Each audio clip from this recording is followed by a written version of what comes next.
me chamo Raquel Mello, sou professora de língua portuguesa e hoje eu vou trabalhar com vocês a temática, a estrutura do gênero reportagem e como identificar uma fake news.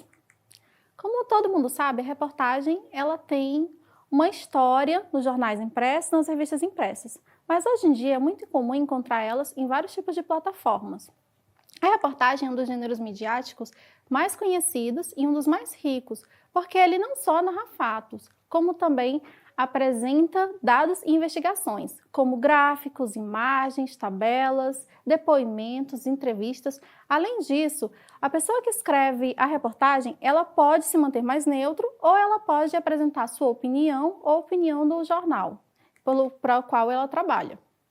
Onde podemos encontrar as reportagens? Hoje, além dos materiais impressos, dos suportes impressos, nós também podemos encontrar nas mídias sociais, nas plataformas digitais, entre outros. Ela conta com uma estrutura muito conhecida e básica. Primeira parte, nós temos a manchete. Na manchete é quando é apresentado o título, né? A informação mais importante vai estar lá.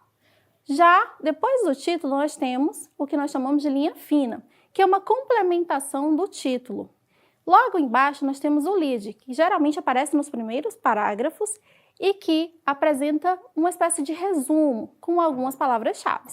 Além disso, nós temos o corpo do texto, que é quando o jornalista apresenta o fruto da sua investigação, que são os dados, são os gráficos, as entrevistas.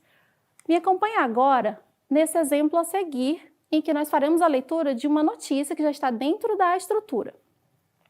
Vamos observar a reportagem retirada do portal G1 Acre, a fim de identificarmos as características e a estrutura do gênero.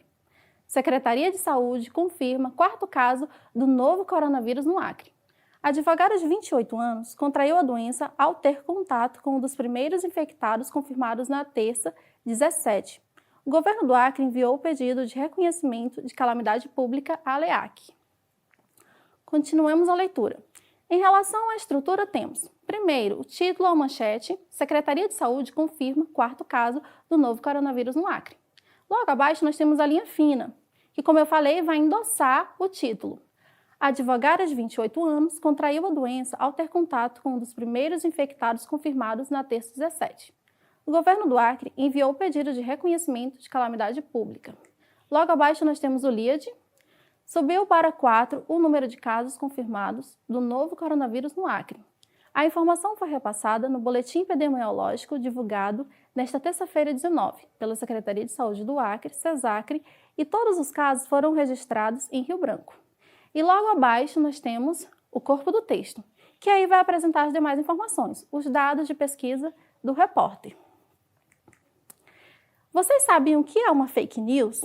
Fake news é um termo que está muito na moda, a gente escuta, principalmente relacionado aos gêneros midiáticos, e existem reportagens que são fake news. Não dá nem para imaginar, né? Fake news, segundo o dicionário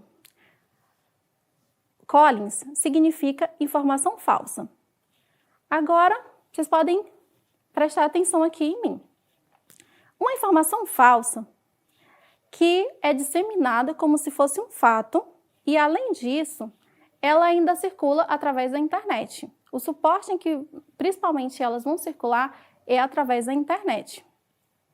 Agora, voltemos ao slide. Vamos ler algumas manchetes de fake news que têm circulado esses últimos dias. O primeiro diz o seguinte: idoso que sair de casa terá aposentadoria cortada, o que é falso. Segundo, água quente é capaz de matar o vírus, também é uma informação falsa. Terceiro, coronavírus veio de inseticidas. E quarto, ao estourar plástico bolha, lembre que o ar vem da China. Nós, só pelo título, podemos observar que não pode se tratar de informações reais. Então, vamos observar como identificar uma fake news. Existem alguns passos que nós podemos tomar. Voltando aqui para mim. Primeiro, nós temos que conhecer a fonte. De onde é que você recebeu essa fonte? É uma fonte que você considera confiável? Por exemplo, é um site institucional do governo? É um jornal de grande circulação e de renome? Outro ponto que nós podemos observar. Quem é o autor dessa informação? Nós temos que parar para analisar se as pessoas que estão divulgando ou estão produzindo essas informações são peritos, são pessoas da área. Por exemplo, ultimamente sobre o coronavírus. Essas informações que estão circulando foram produzidas por um médico, virologista, infectologista? Você tem como saber isso? Próximo ponto que nós podemos observar é ler mais. Se eu recebi aquilo de uma única fonte, eu posso pesquisar em outros jornais, em outras revistas, em outros meios de comunicação para saber se aquela informação é verdadeira, que nós também chamamos de fontes de apoio. Outra coisa, isso é uma piada? Será que quando nós vemos um título cômico, como aquele lá, que estourar bolhas é perigoso porque o ar vem da China, não parece uma espécie de piada, não é cômico? Quando nós vemos esse tipo de manchete, nós já temos que desconfiar também. O problema causado pelas fake news. Será que as fake news elas são inocentes? Será que elas não trazem nenhum dano para a nossa sociedade? Observem comigo aqui essa postagem que circulou na cidade de Rio Branco nos últimos dias. Comunicado importante. Nesse comunicado, avisava que, devido à onda de Covid-19, os supermercados seriam fechados e não haveria mais a possibilidade das pessoas comprarem comida. Então, vocês acham ainda que é uma postagem inocente? Será que não teve nenhum dano? Ela poderia ter trazido um grande risco para a população. Voltando para mim. Por quê? Imaginem só, se várias pessoas decidissem sair de casa naquele dia que recebeu a postagem, fosse até o supermercado, se aglomerar para fazer as compras, com medo de, claro, de ficar desabastecida em casa, as pessoas iriam correr um risco altíssimo de serem infectadas pelo coronavírus, não é verdade? Então, poderia até mesmo colocar em risco a possibilidade de a pandemia se tornar ainda mais grave e ocasionar mais óbitos. Então, uma fake news, ela não é inocente. Por isso, nós temos que ter responsabilidade ao receber as informações e ao repassá-las. Exercitando. Observem aí. O que poderia ter ajudado o leitor a desconfiar da veracidade desse post? E aí, quando vocês leram, alguém ficou desconfiado da informação? Tem algumas situações que nós podemos observar nessa postagem que poderia nos ajudar a saber que se tratava de uma fake news. Voltando para mim. Em primeiro lugar, a verificação se aquela informação tinha sido publicada no Diário Oficial, porque uma informação tão importante, com certeza, teria sido publicada no site oficial do governo. Em segundo lugar, alguns supermercados que apareciam nessa postagem nem sequer existem mais, né? Estão de portas fechadas, como é o caso do Valquerindo.